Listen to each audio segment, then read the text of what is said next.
So ito guys, quick reaction lang tayo. O naglabas kasi ng vlog kanina si OG Diaz kung saan napag-usapan itong si Dabarkads natin na si Miles Ocampo. Okay? O, alam naman natin na bagong hiwalay, lumabas sa mga balita, yung kanyang ex-boyfriend. Okay? Ang sinasabi dito sa vlog ni OG, tinatanong lang naman nila, okay? Kung bakit daw nag-unfollow itong si Miles kay Blight. Okay? Si Blight na naman, di ba? Yung Katniel ngayon palang sumasabog, o ngayon kasama na naman siya sa panibagong issue, panibagong gulo na naman. So ang tanong ni OG Diaz is, totoo ba yung kanyang mga naririnig na nagkakamabutihan daw itong si Andrea Brillantes at si Elijah Canlas? Na kung iisipin mo, kaka-break lang, wala pa yatang isang buwan mula nung maghiwalay sila nitong si Miles Ocampo. Kaya mapapaisip ka tuloy, 'di ba? Unless mas matagal na silang hiwalay, di lang natin alam, 'di ba? So ang sinabi ni Mama OG, hayaan natin silang sumagot. Pwede nilang i-deny, pwede nilang i-confirm, wala naman na si Elijah at si Miles, sabi ni OG, sa nababalitaang nagkakamabutihan na umano si Andrea Brillantes at si Elijah Canlas. Okay, pero syempre, kahit saan mo tignan yan guys, di ba? Kasi pag kakahiwalay lang, kung wala pang 1 month, wala pang 2 months, tapos biglang pumasok, biglang nagkakamabutihan, biglang nade-develop, hindi maiiwasang isipin ng tao na nung time na nagkakagulo pa lang, nung time na nagkakaproblema pa lang yung relasyon, baka nandun na yung isa. Hindi mo maiiwasan yun, normal talaga yung kaya nga maganda, di ba? After makipag-break ay magpahinga muna ng ilang buwan, kasi bukod sa syempre para naman hindi rebound, di ba? Hindi rebound yung mangyayari.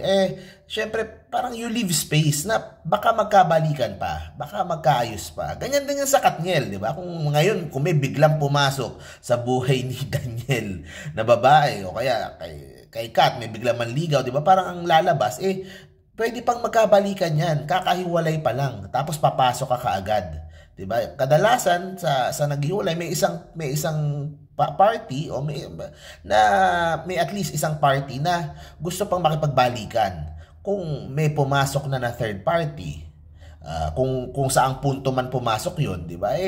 You leave out yung pong chance na magkaayos yung dalawa. So siguro hindi natutuwa din yung pong ilang mga fans ni Miles dito sa balitang to.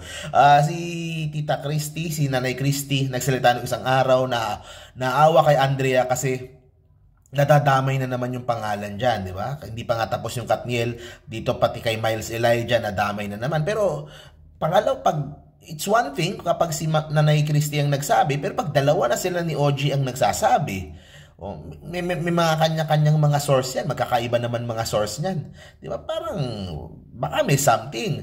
And sinasabi ng iba, di ba, na hindi naman, nagtatanong lang naman si OG, di ba? Hindi naman sigurado, pero syempre kakaano lang, kumbaga mainit pa itong si OG kasi yung kanyang nilabas about sa Katniel ay napatunayang totoo. Diba? So medyo mainit-init pa itong si OG. Medyo, 'di ba? Medyo kumbaga may ano pa siya. May winning streak, 'di ba? Tumatama yung kanyang mga chismis. 'Di ba? So syempre, mas nabibigyan siya ng mas naniniwala yung mga ibang tao. Baka nga meron talagang dahilan para isipin 'yon. Okay? So we're not saying na sila na, we're not saying na talagang nagkakamabutihan, pero kumbaga hindi naman lalabas yung issue na yan, yung chismis na yan, kung walang pinagkukuhanan, kung walang, di ba, kung walang pinagbabasihan ng mga nakakakita na nakakaabot dito kay Mama OG.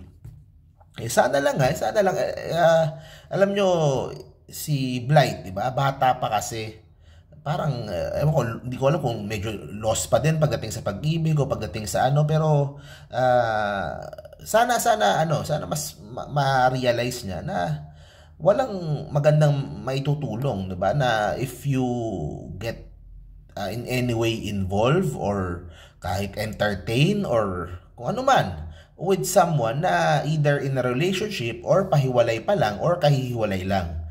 'di ba? Dapat siya yung babae, 'di ba?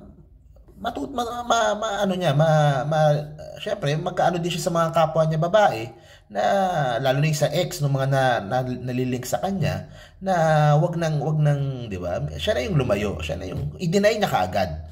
Yun ang nagpapadagdag sa issue na to kasi wala tayong naririnig na denial. Kadalasan magsasalita kaagad si Andrea, magsasalita kaagad yung mga tropa niyang ang gaganda rin.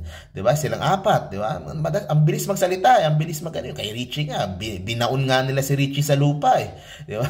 So, pero yung nga habang tumatagal, sabi nga nila, time is the ultimate truth teller.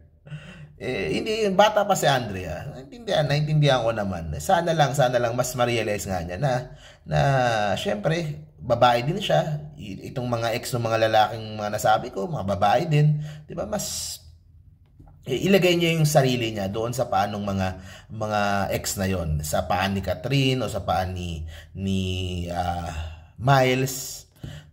Kung talagang meron talaga or baka naman super friendly lang, pero either way 'di ba? Puti pang ano na, lumayo na, ano kaagad, i-cut kaagad, deny na kaagad. Paano? Wala. We're just friends. Tapos. So yun lang naman ang komento ko dito. So yun guys, thank you very much po. See you po tomorrow, EAT Daily, mag-live tayo. So thank you very much guys. Ayan, medyo talagang hindi pa ako makaget over sa hiwalayang Katniel. Tapos ito pa, dadagdag pa tong kay Elijah at kay Miles, di ba? Yung mga lumalabas na ganyan. So magsalita na lang sila, tapos umiwas na lang. Yun ang masasabi ko. So thank you very much guys. Bye-bye.